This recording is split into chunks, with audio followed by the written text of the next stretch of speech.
I was locked in a room while they signed over my house. They thought I couldn't hear, but the camera caught it all. The air in the house was too still, the kind that settles before something breaks. Brittany stood at the foot of the staircase, her smile stretched thin enough to cut glass. "Mom," she said sweetly, "I think it's time we made peace. I got you something special, it's up in the attic." Her voice was all sugar and threat. I looked at her for a moment, wondering which part of that sentence was the lie. I should have known. But after 70 years, you start hoping people mean their words, even when they don't. I took the first step up, one hand on the railing, the other brushing against the old wallpaper I'd picked out 40 years ago.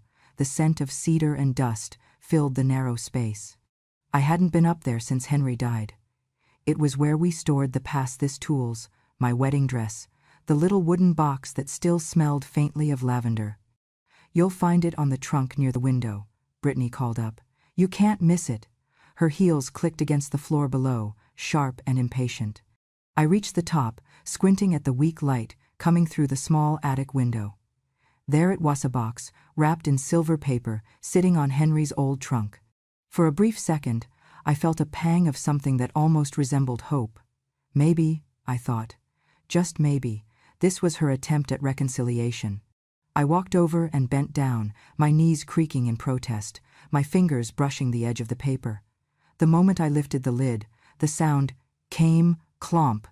The door slammed behind me, hard enough to shake dust from the rafters. I froze, my hand still resting on the box, which was empty. Silence, then a laugh light, cruel, echoing through the ceiling. "Toi dai come da ketu kroi," Brittany sneered in Vietnamese for effect before switching back, her voice rising with a sick kind of joy. "Your era's over, Veronica. Now rot in that dusty attic and watch us own your house, LOL." The sound of her laughter stabbed through the floorboards, followed by Aaron's muffled protest. "Brittany, maybe we shouldn't." "She's useless," Brittany snapped. "Sign it now." I didn't move. I simply stared at the locked door, at the old brass handle Henry had installed himself. For a long moment, I said nothing. Then I reached for the framed photograph of Henry on the trunk, the one where his smile still carried the quiet patience of a man who fixed everything with his hands. "Henry," I whispered, "they've finally started. If you feel justice deserves celebration, smash that hype button. Let us keep stories like this alive, echoing far, far away. Your support helps us bring understanding and love to those who deserve it. Thank you so much. Keep listening." I sat down slowly on the floorboards, the dust swirling in the thin ray of afternoon sun cutting through the window. I ran my fingers along the edges of the frame. "They think I'm frightened," I said softly. "They never did understand me." I could hear Brittany pacing below, the sharp tap of her shoes matching the thud of my heartbeat. Somewhere, Aaron's voice tried to soften her fury. "We'll just say she signed it," he whispered. "No one will question." "Oh, please." She laughed. "That woman barely remembers her own birthday. Who's going to believe her over us?"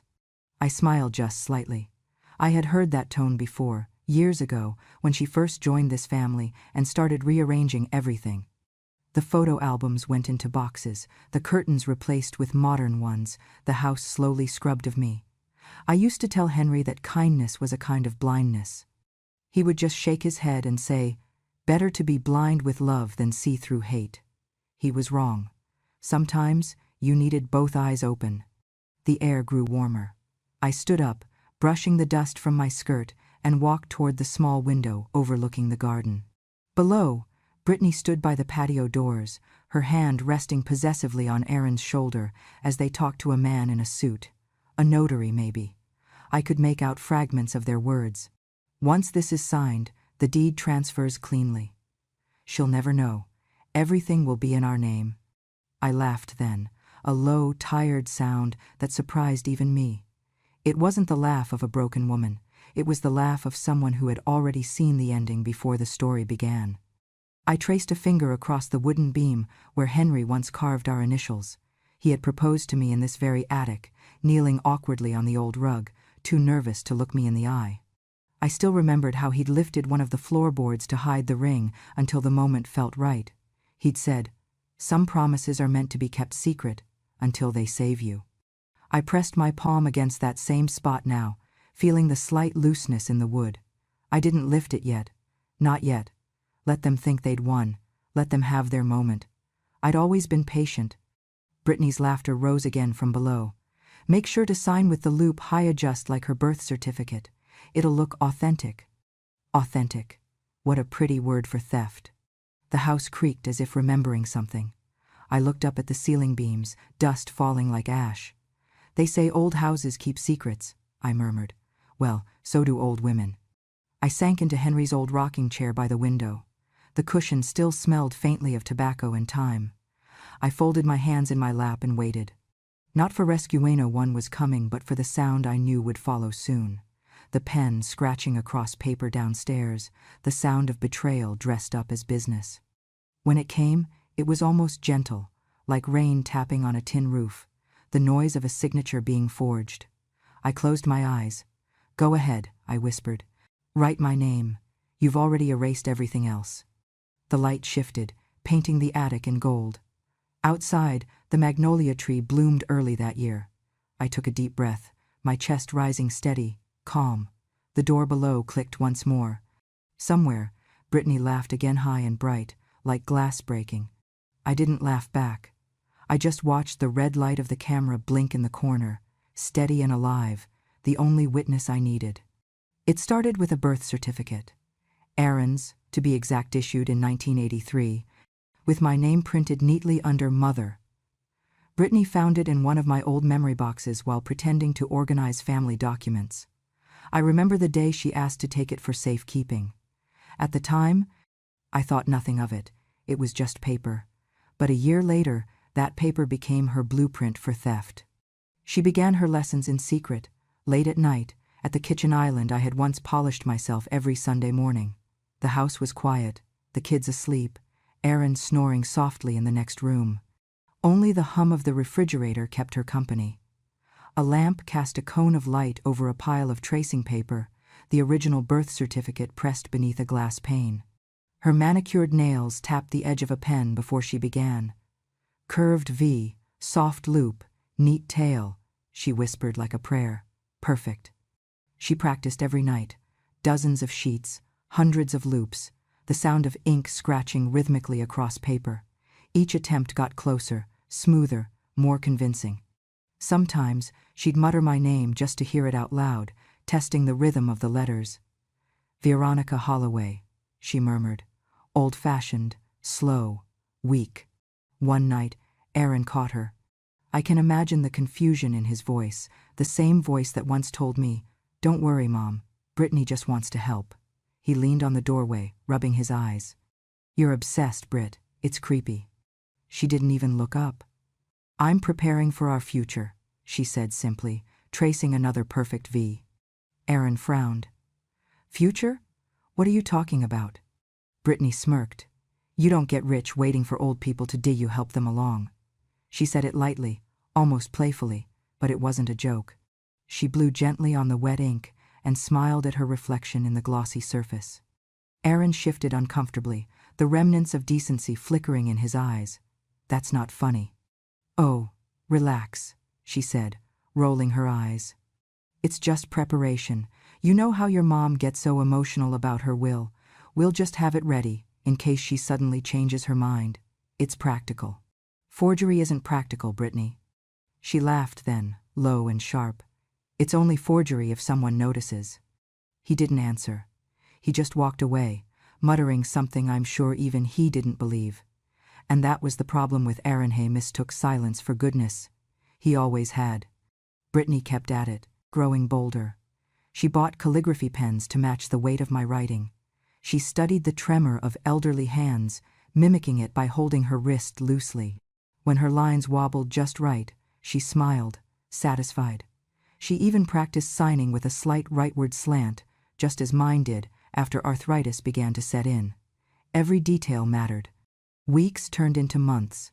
She created a folder on her laptop named House Docs, filled with scanned signatures, photocopies of notarized papers, property files all labeled and organized. She even forged fake drafts of legal letters to get comfortable with formatting. Each file was a piece of her quiet war. When she wasn't practicing, she rehearsed her act. She'd look in the mirror and say, "Oh, Mom, you know I just want what's best for everyone." Smile, blink, tilt her head. Innocence perfected. She trained her voice to quiver with fake concern, to sound like sympathy instead of manipulation. Once, Aaron walked in again, holding a beer, and watched her sign another document with that same cold grace. "You really think you can pull this off?" he asked quietly. Brittany looked up, her expression unbothered. "Aaron, people see what they want to see. Your mother wants peace, not paperwork. When she's gone, you'll thank me." He hesitated. "She's not gone yet." Brittany's lips curled into something between a smile and a sneer. "Then she's late." Aaron left the room again, slower this time. Maybe he told himself he didn't understand. Maybe that made it easier to live with. By spring, Brittany could replicate my signature perfect, every loop, every line, every tired tremble that came from years of grading papers and writing grocery lists.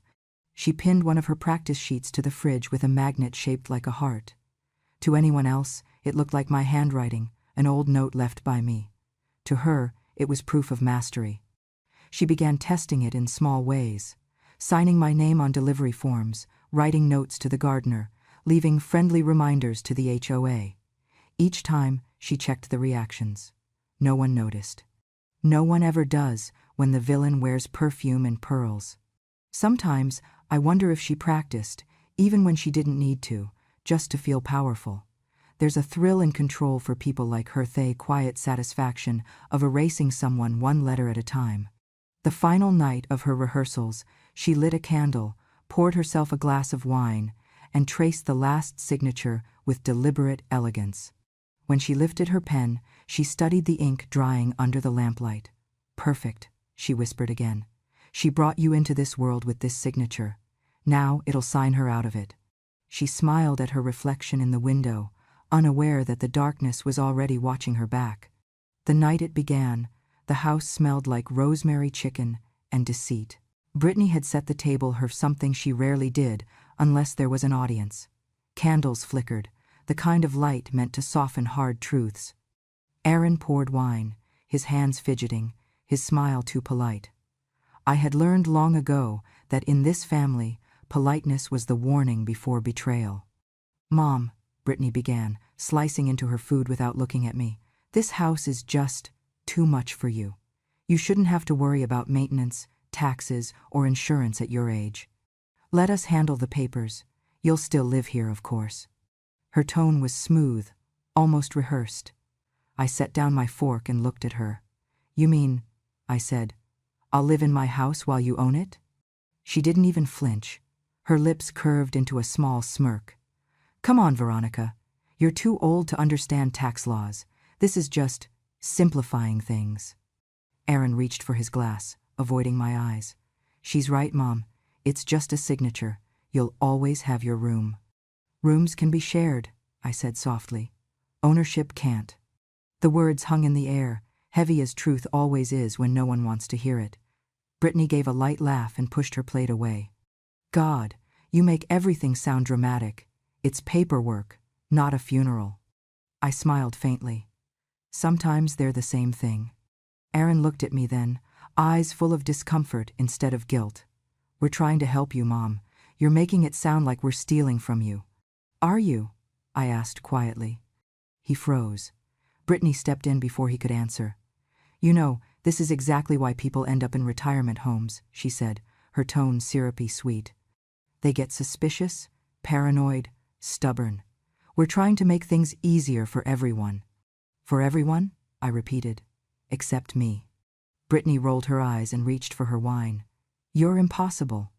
I wanted to stand, to leave, but I didn't.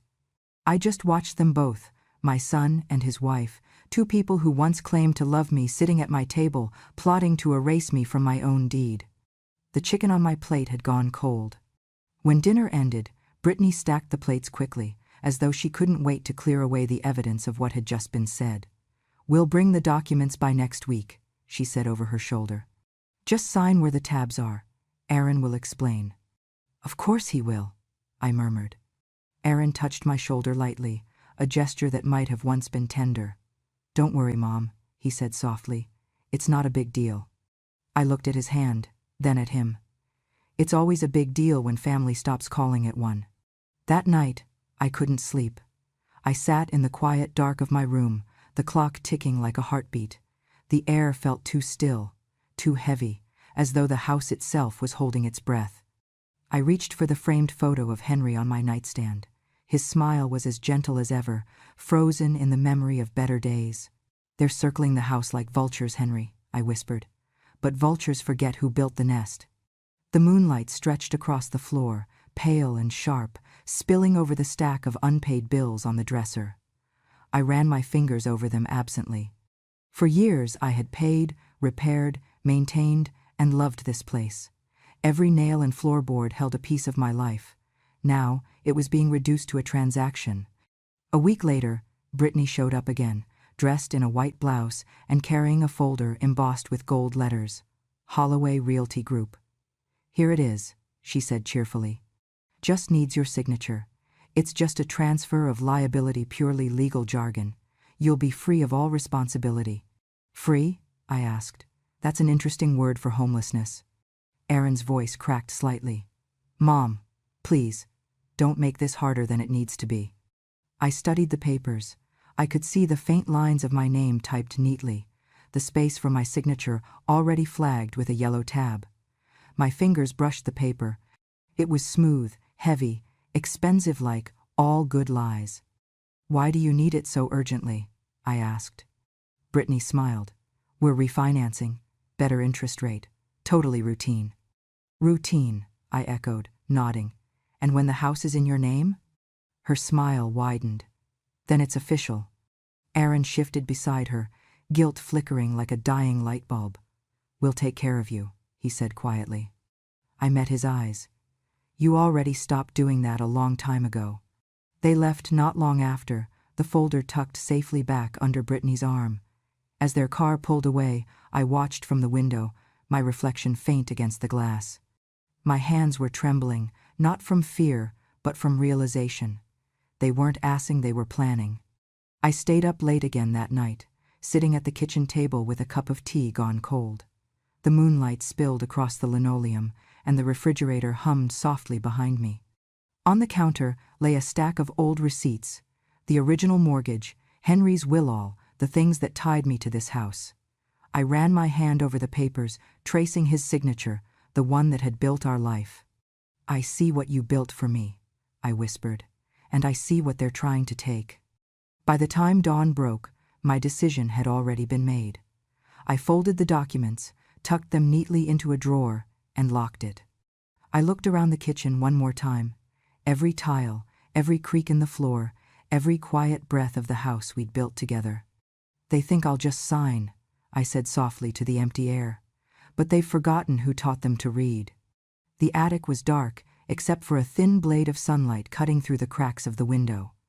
Dust drifted lazily in the beam, dancing like ghosts of the past. I sat perfectly still on the old rug Henry and I had laid there decades ago, listening to the muffled voices beneath me. To anyone else, I might have looked frightened, an old woman trembling in the shadows. But fear had left me 2 days ago, when I first learned the truth.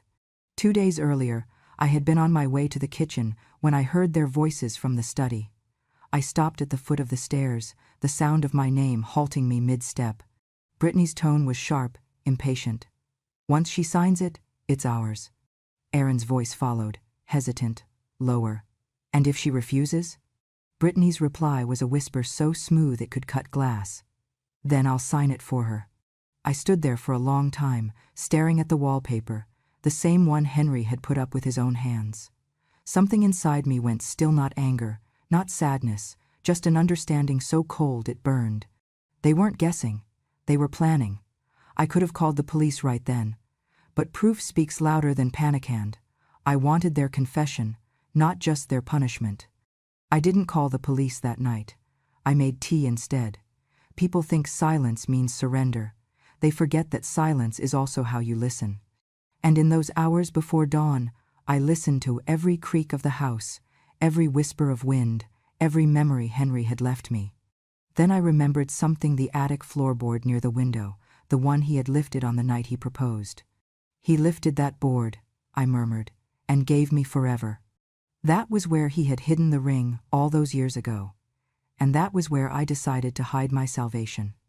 The next morning, while Brittany was out shopping and Aaron was glued to his computer, I went up to the attic quietly.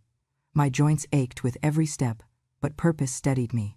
I lifted that same loose board and slid an old phone beneath iTone of Henry's, the kind people stopped using when screens got too bright and lives got too public. I charged it, set it to record, and turned on the voice activation. It was a relic, but so was I, and we were both about to prove our worth. By the time they lured me upstairs with promises of peace and a gift, everything was ready. I only had to play my part. Now, sitting in that dim room, I could hear Brittany's voice rise again from below. "Sign it now." Aaron's response was barely a murmur. "Britt, what if she asks questions?" "She won't," she hissed.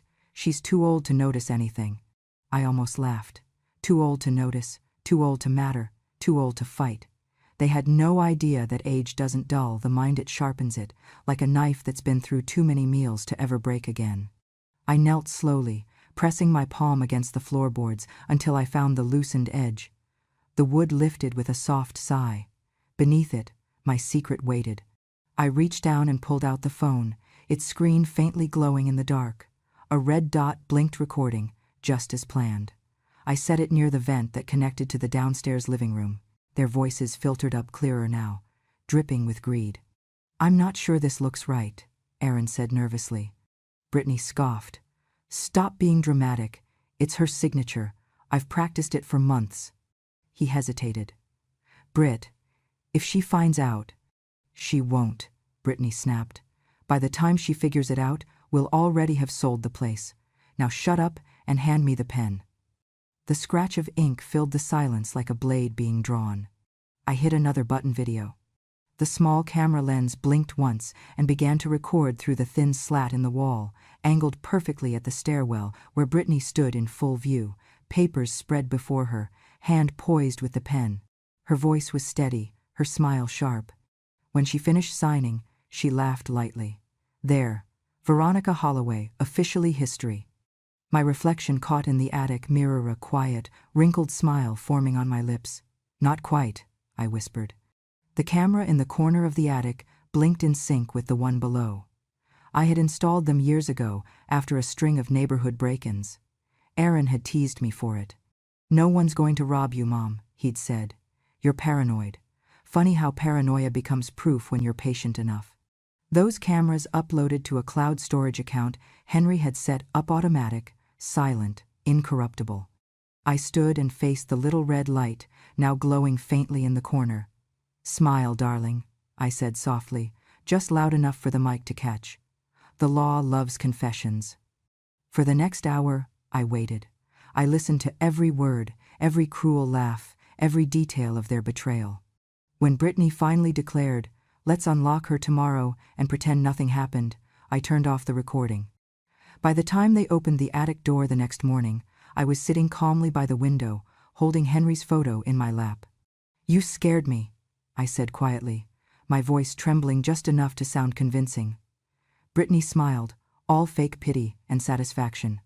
"Oh, Mom, it was just a misunderstanding." I nodded, meeting her eyes. "Of course it was." When she left, I waited until the car engine faded down the street. Then I took the phone, plugged it into my laptop, and transferred every file. Audio, video, timestamps. Then, with steady hands, I composed an email to Barrett Tour, old family lawyer and Henry's friend long before he ever became mine. Subject: urgent fraud and forgery evidence. Attachments: 2 audio files, 1 video clip. Message: Barrett, I think my family just signed their own eviction notice. I hit send. As the files uploaded, I looked around the attic one last time. The dust, the memories, the quiet, all witnesses to something they never expected. An old woman who refused to fade quietly. Downstairs, the phone began to ring. Aaron's voice echoed faintly. "Barrett? Wait. What do you mean by criminal liability?" I smiled. resting my hand on the spot where the floorboard hid my secret. "He lifted this board and gave me forever," I whispered to Henry's picture. "And today, you saved me again." The music stopped when I walked in. I could feel it, the shift in the air, that subtle panic when guilt meets surprise. The chandelier lights shimmered over a room full of well-dressed guests, clutching champagne glasses, laughter dying mid-breath. Brittany froze first, her smile collapsing like frosting left too long in the heat. "Oh," she said, voice sugar-slick but trembling at the edges. "You made it. I didn't think you'd come." "I wasn't invited," I said, stepping closer. "But I never miss a family celebration." Erin's face went pale. "Mom, this really isn't a good time." I looked around at the crowd. The banner above the fireplace read, "Sold New Beginnings," in bold gold letters. My house, my name still etched on the deed, at least for a few more hours. "New beginnings," I repeated softly. "How appropriate." Brittany gestured awkwardly to the server. "Someone get her a chair. She looks tired." "I'm not staying long," I said, holding up the small black USB drive between my fingers. "I just came to give a gift. You said I'd get one from the attic, so I brought one from there myself." Erin frowned. "Mom, please, let's not." "Oh, I insist." I walked to the television mounted above the fireplace and slipped the USB into the port. The screen flickered. A grainy video appeared dangled from above, catching the living room, the papers on the table, and Brittany's perfectly manicured hand holding a pen. Her voice filled the room. "Loop the V higher, like her birth certificate." Then Erin's, quiet and nervous. "Britt, what if she finds out?" "She's too old to notice anything," Brittany replied. The sound echoed through the room like a curse. Conversation stopped. Even the server froze, tray trembling in his hands. Someone gasped softly. Another whispered, "Oh my God." Erin took a step toward me, his face ashen. "Mom, how did you?" I turned to him slowly. "Do you remember the attic?" I asked. "Where your father proposed to me? That's where I saved your future and mine." Brittany's face twisted. "You recorded us? You sneaky old witch." I smiled faintly. "No, dear. I recorded history." The next clip rolled. Brittany laughing as she forged my signature, her voice calm and cold. "It's her signature. I've practiced it for months." Then her laugh again. "Veronica Holloway, officially history." The silence in the room thickened until you could hear nothing but the soft hum of the speakers. Then came the sound of sirens in the distance, growing louder, closer. Brittany looked around wildly. "Erin, do something, turn it off." He moved toward the TV, but I raised a hand. "Don't bother, darling. The files are already with my lawyer and the police. This is just the highlight reel." As if on cue, the front door burst open. 2 officers stepped in, followed by a man in a dark suit, Mr. Barrett. His presence filled the room with the weight of inevitability. "Mrs. Brittany Holloway?" one officer called. "You're under arrest for forgery, fraud, and unlawful confinement." Brittany's jaw dropped. "Unlawful what?" "For locking your mother-in-law in the attic," Barrett said calmly, pulling out a printed document. "There's a recording, time-stamped, uploaded to cloud storage. Quite thorough evidence." The officer took her by the arm. She tried to jerk away. "This is ridiculous. That old woman doesn't know what she's talking about." "Oh, but I do," I said gently. "Every detail, every word." She turned to Erin, panic overtaking her charm. "Say something. Tell them it's a misunderstanding." Erin couldn't look at her. His lips moved soundlessly before he whispered, "Brittany, stop." But she didn't stop. She lunged toward me, eyes burning. "You think this makes you better than me? You think people will love you for this? You're pathetic and old, lonely hag who can't stand being replaced." The officer pulled her back. "Ma'am, that's enough." I stood still, calm as the moonlight through the window. "I don't need to be loved," I said softly. "I just need to be remembered for the truth." The crowd began to murmur. Phones were out, some filming, some texting, all capturing the spectacle of a downfall in designer heels. Brittany's fury broke into sobs as she was led toward the door. "You'll regret this," she screamed over her shoulder. "I already did," I said, my voice steady. Every day I let you stay under my roof. She thrashed once, then the door slammed behind her. The echo rang through the marble floors, through the silence she left behind. Aaron stood frozen, staring at the spot where she'd been. His hands shook. Mom, I didn't know. For a brief second, I saw the little boy who once brought me wildflowers from the backyard, hiding behind the man who'd forgotten how to love. His face broken not from guilt, but from finally seeing who he had become. I turned to him, my tone sharper now. You let her lock me in my own home, I said. Now watch her unlock her cell. His eyes filled, but I didn't move to comfort him. Pity was a luxury I no longer afforded. Barrett placed a hand on my shoulder. Everything's in motion, Veronica. You'll have full restitution once the investigation concludes. I nodded. Thank you, Barrett. And the deed?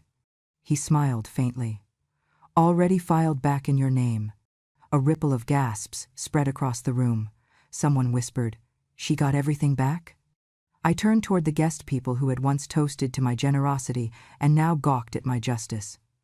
Enjoy the rest of the evening, I said quietly. After all, it's still a celebration, just not the one you planned. As I walked toward the door, the night air met me like freedom itself, cool, sharp, and clean. Behind me, Aaron called out, Mom, wait please. I didn't turn around. You had your chance to stand up for me, Aaron. You chose silence. I was scared, he said, his voice breaking. So was I said.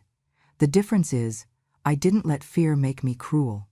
I stepped outside, closing the door gently behind me. The police car's lights painted the driveway red and blue. For a moment I thought of Henry again, his hand lifting that wooden board, his voice whispering, Forever starts here. I smiled to myself. It still does, I whispered, and walked into the night as the sirens faded behind me. The next morning, the world knew my name. Not the way I'd ever wanted, but in a way I'd earned.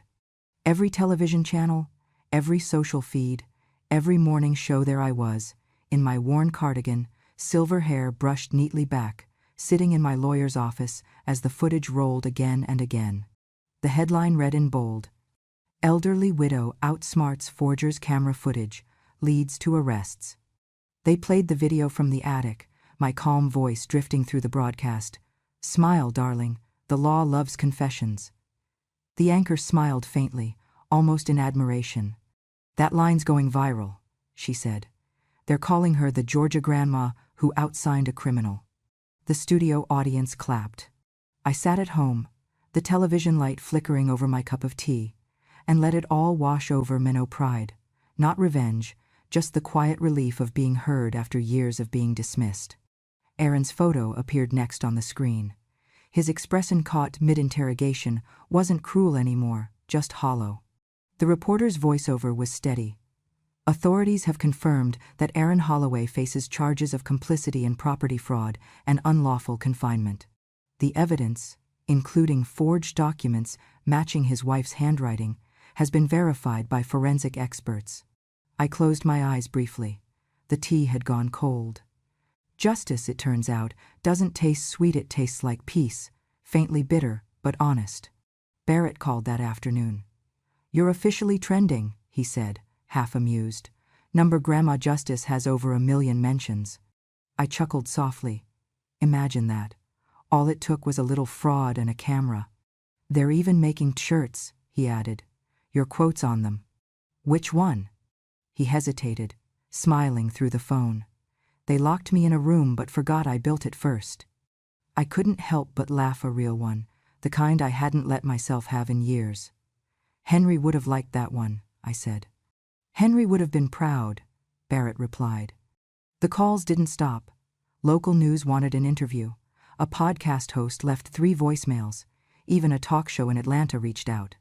I declined most, but one request caught my eye from a young journalist named Claire, who said her grandmother had followed my story. She said you reminded her that age doesn't mean silence, the message read.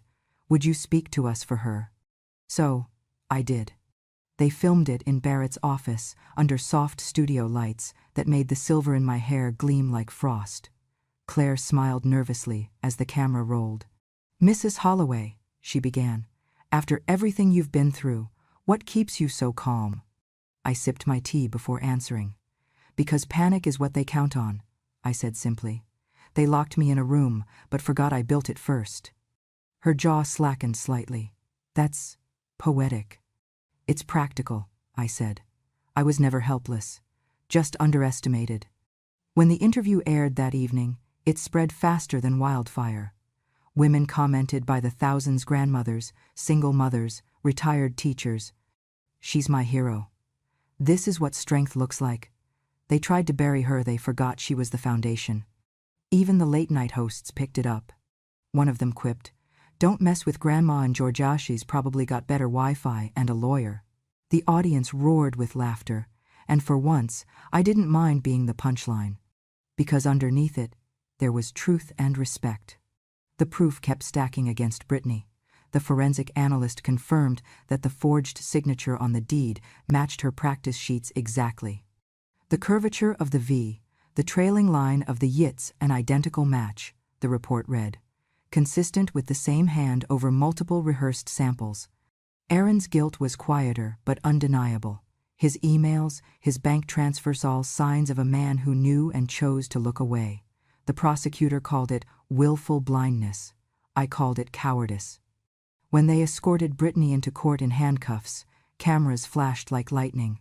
She tried to hide her face, but the world had already seen it, the woman who'd learned to forge, not to love.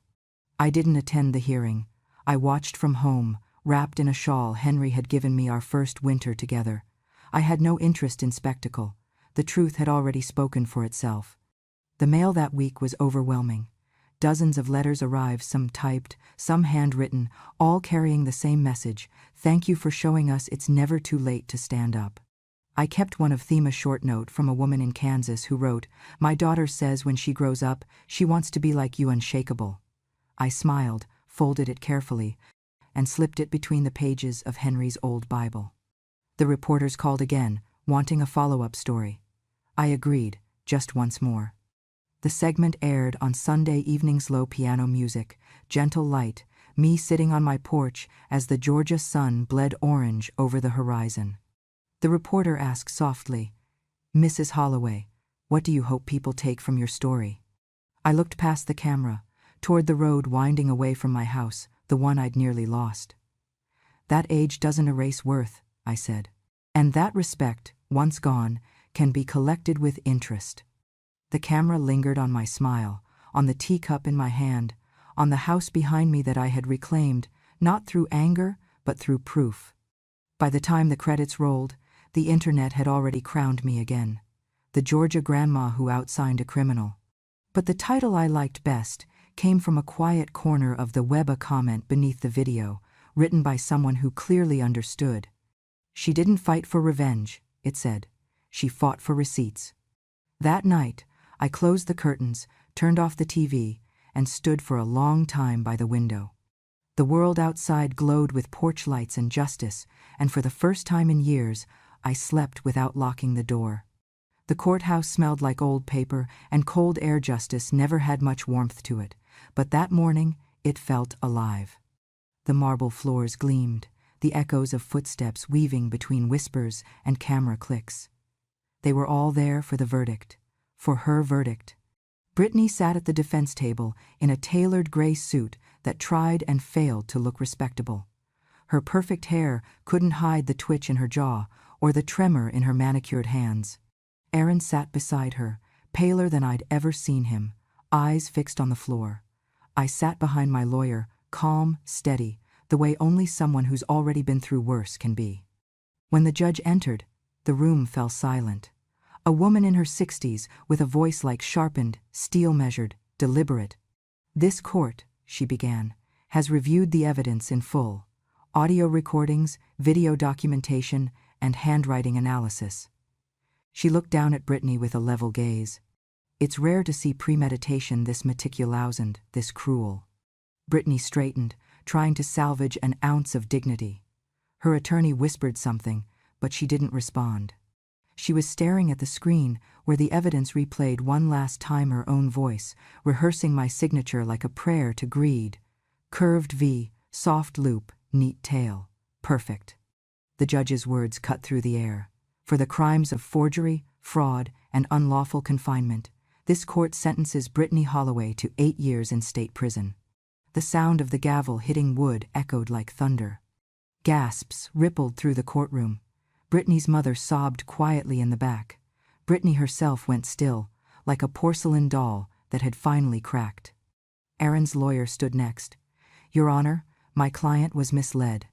The judge held up a hand. "Mr. Holloway was complicit in multiple acts of concealment. Ignorance is not innocence." She turned toward him. "You may not have held the pen, but you held the door while she used it." Aaron's throat worked, but no words came. "Therefore," she continued, "the court rules that Mr. Aaron Holloway forfeits any and all rights to inheritance or ownership of the Holloway estate. Additionally, he is to pay full restitution for his mother's legal expenses." The gavel struck again. Final. Irrevocable. I didn't smile. Not yet. I simply breathed, deeply, quietly. It wasn't triumph that filled my lungs, it was oxygen. Freedom has its own scent, and it smells a lot like old wood and clean air. When the proceedings ended, the bailiff called for order. The reporters surged forward as the judge exited, their questions tumbling over one another like a wave.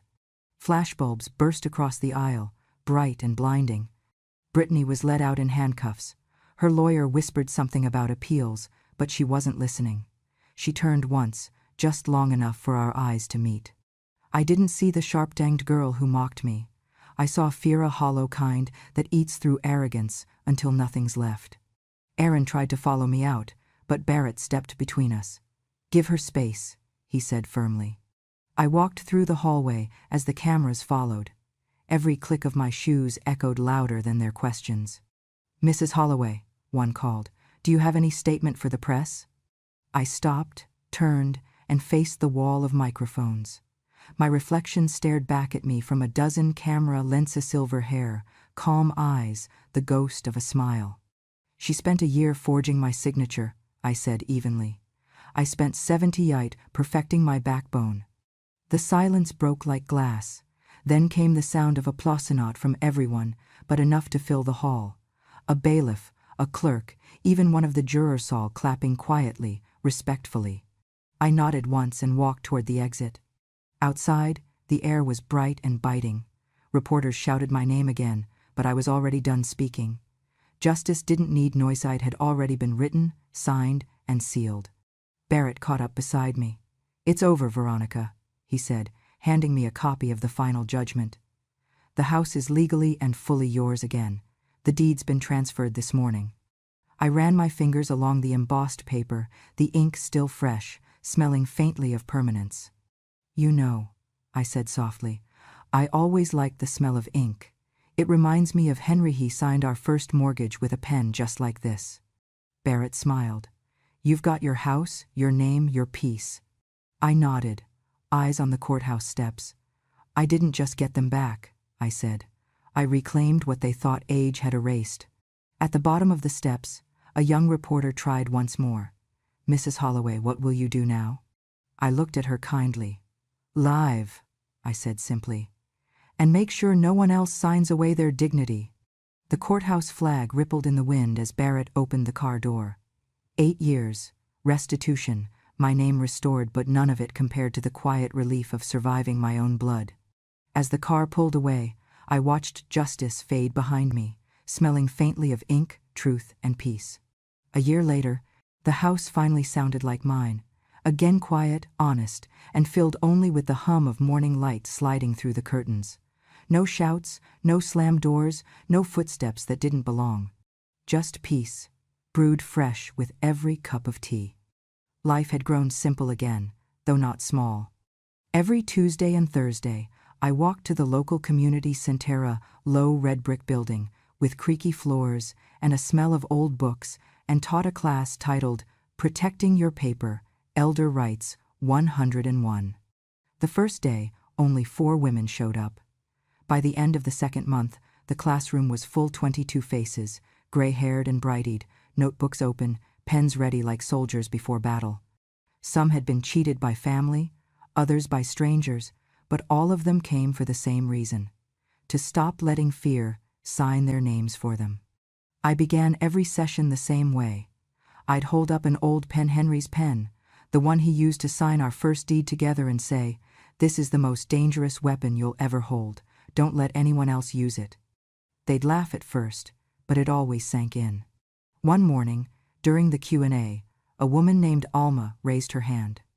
"Mrs. Holloway," she said softly, "why do you teach this? After everything you've been through, don't you ever just want to forget?" I smiled. "I didn't start teaching to be admired," I said. "I did it because that quote ended up on a flyer, and soon seniors from nearby towns arrived with questions about wills and signatures they didn't remember writing. Some cried, others left standing taller. The center's director framed my photo with the caption, 'Justice doesn't expire.' At home, beside Henry's picture, I kept the old phone labeled, 'For the love that saved me twice.' Sometimes, neighbors would stop by to chat. Kids from down the street waved as they rode past on bikes. A few of them recognized me from the news. 'You're that grandma from the camera story,' they'd say, wood-eyed. I'd grin. That's me, the one who remembered to press record. The truth is, I still kept camera, small ones, tucked quietly in corners, blinking their steady red lights. Not because I was afraid, but because vigilance had become a quiet comfort. It wasn't paranoia, it was legacy. One evening, the local paper sent a young reporter for a follow-up interview. Her name was Ellie, and she couldn't have been more than 25. She looked around my tidy living room, noting every frame, every carefully arranged photo. "Do you ever think about your son?" she asked, gentle but direct. I took a breath. "Every day," I said. "He writes sometimes, small notes, apologies that sound more like sighs than sentences. I forgive him, just not for forgetting who I was. That takes time." She hesitated. "And Brittany?" I stirred my tea slowly. "Prison teaches lessons people like her never thought they needed. She'll come out differenter, she won't. Either way, I've already moved on." Ellie nodded, scribbling furiously. "What's the biggest thing you've learned from all of this?" I looked toward the window, where sunlight caught the dust just right, turning it into something almost holy. "That they thought silence would hide their lies," I said softly. "But silence records everything. It just waits for playback." She froze for a moment, then smiled, realizing it was the kind of line people remember. "That's perfect," she whispered. After she left, I sat on the porch, the air thick with honeysuckle and crickets' song. The camera's red light blinked softly, once survival, now remembrance. I thought of Henry lifting that loose board, saying, "Forever starts here." He was right. Forever returned the night I lifted it again, not for love, but proof. Proof and love now sat side by side beneath Georgia twilight. Peace rarely comes through forgiveness. Sometimes it arrives through evidence. As the camera blinked steady above me, I smiled. Justice doesn't sleep, it simply keeps recording. A year later, people still wrote to Meloders, emails, messages. Some said I was brave, others said I was lucky. But I knew better. I was just prepared. And that was my story, a tale of ink, silence, and the quiet kind of justice that never needed to raise its voice. If it made you smile or whisper, "Finally," under your breath, then you already understand what stories like this are for.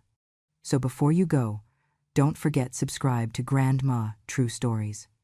Because out here, every week, we share the voices of women who've lived long enough to know that kindness has limits, but dignity never does. If you believe justice deserves to be heard, hit that hype button, share this story, and help keep the light on for every grandma who refuses to be silenced.